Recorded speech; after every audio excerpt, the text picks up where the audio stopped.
Hello, welcome to the Mongols podcast. I'm your host, Samwise J. Morgenstern, otherwise known as Janos Jalic, and I am here with Marta. Hi. So, funny story. Marta and I were actually talking on Facebook because we actually met up over in this Facebook group known as the Mongols, where we talk about Mongolian history, culture, all that great shenanigans. And she happened to post about her comic book, and that is being crowdfunded. And I thought it'd be a good idea to have her on here for a wonderful talk. So here she is. Yes. I'm really excited actually about the crowdfunding.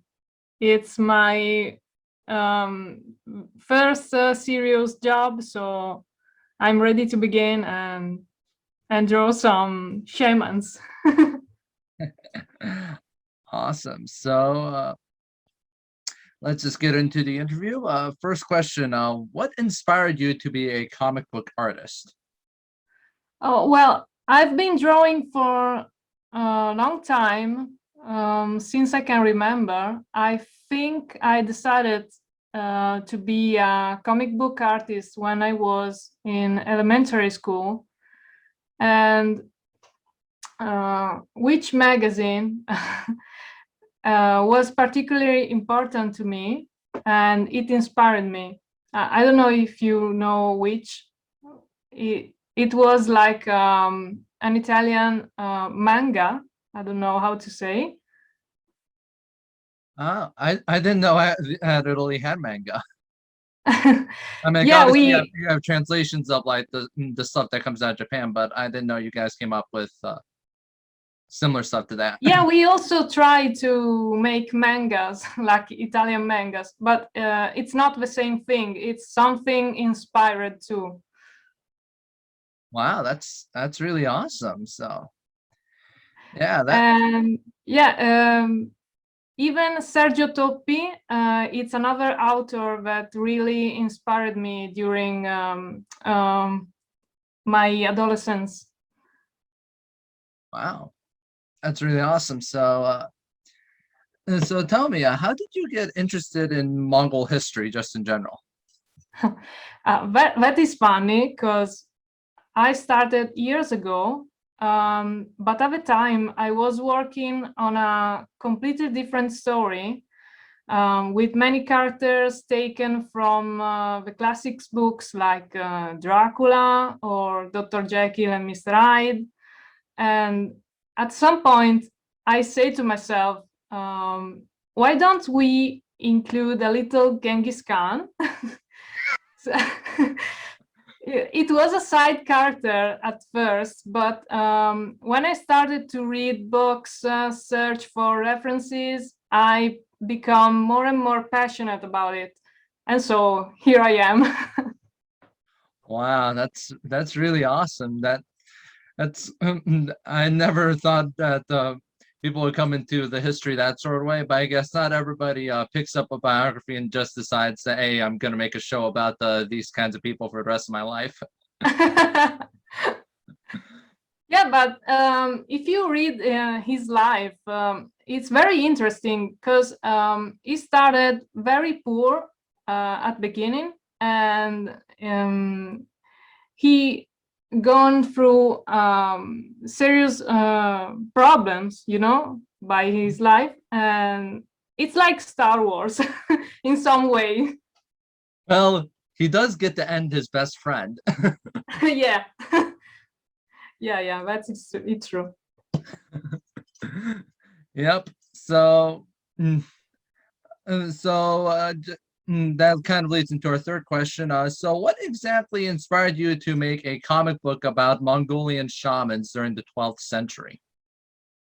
Uh, well, since I have been passionate about Genghis Khan, when my colleague, screenwriter Giacomo Masi, came up with this story for Out of the Box Comics magazine, I immediately accepted.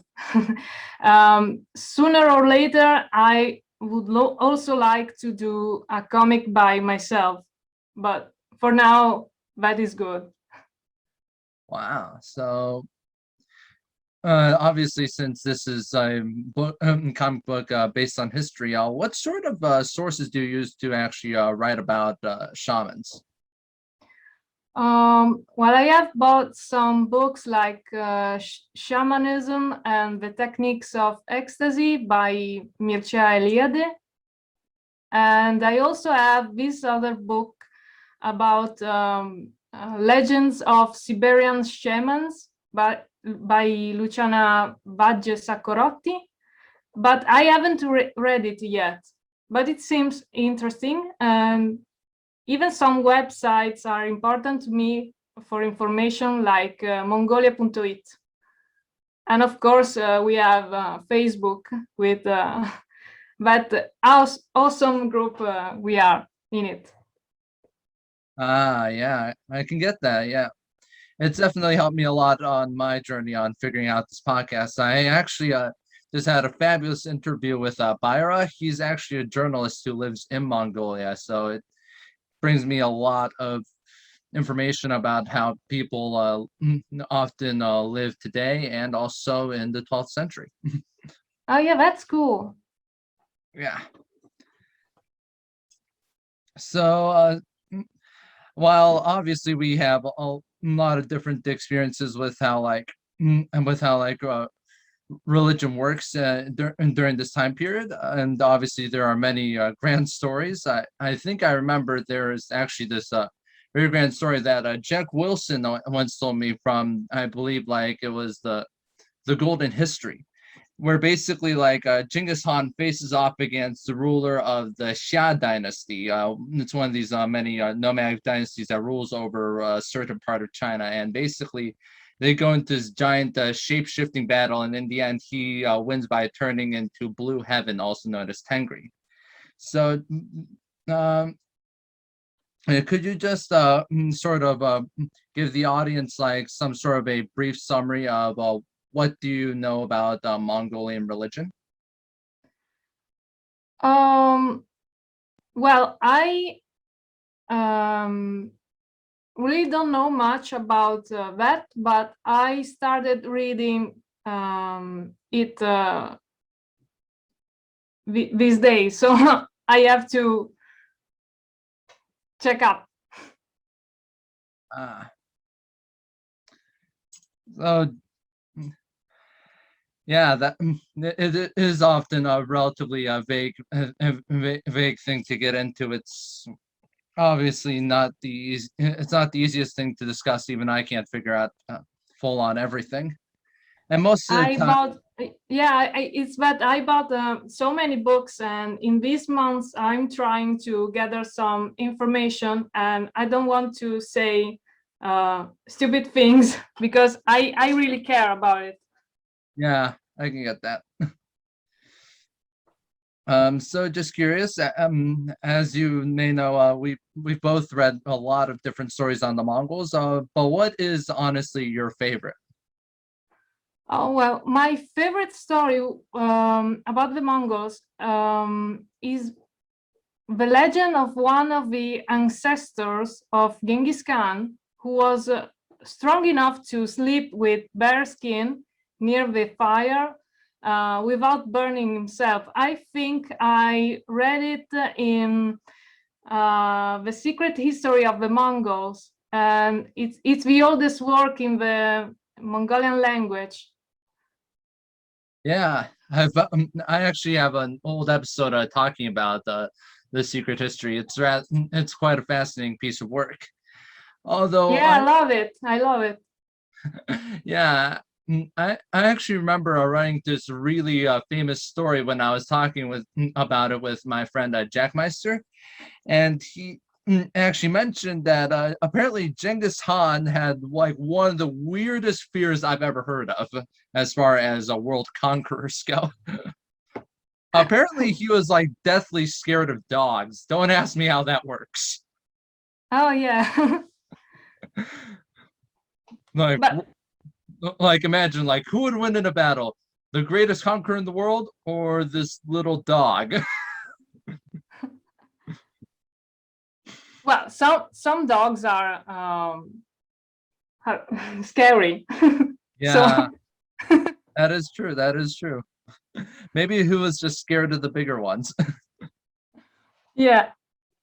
Oh, sorry for my English. I'm sorry. It's all right. I've probably heard worse. I sound like Super Mario sometimes. Ah, I think his accent is worse. Yeah. So, when do you exactly expect to release your comic book? Just curious. Allora, Out of the Box Kickstarter campaign is still online, so I think I will start working on the comic in the next few months, and it will be out next year. I don't have the exact date yet, but yeah, next year. And I'm really excited about that. Anyway, Yeah, I can only imagine. I can't wait to get myself a copy whenever that comes up. wow, thank you. Well, yeah. So, just kind of leading into the next question. If you could, would you eventually work on a sequel to your work? Oh yeah, it's our project to complete the story of the turquoise wolf and the fawn deer. So it's definitely a yes. Well, that sounds really awesome if I do say so myself.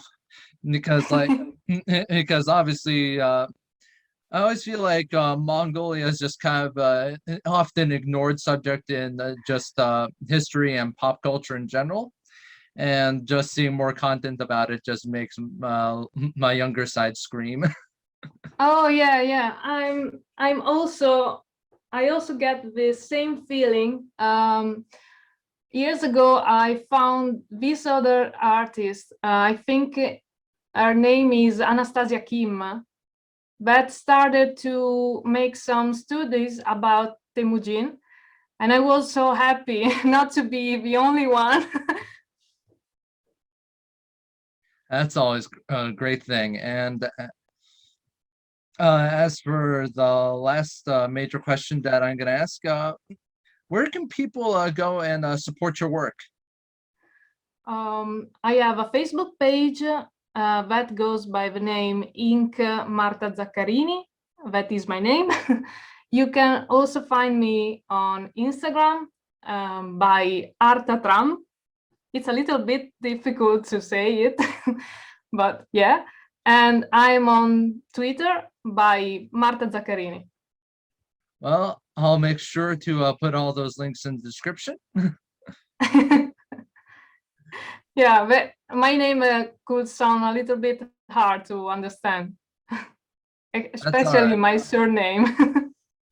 That's all right. I've had a long history of mine getting mispronounced again and again in America. Oh, I'm sorry. It's all right. I'm half Hungarian. I get used to it. Yeah. Anyways, this has been the Mongols podcast, talking about a wonderful comic book with Marta Zaccarini. And it's been wonderful chatting with you, Marta. Thank you. I'm really And happy. yeah, I can imagine. Well, I hope to hear from you again soon and have a wonderful day as Blue Heaven wills it.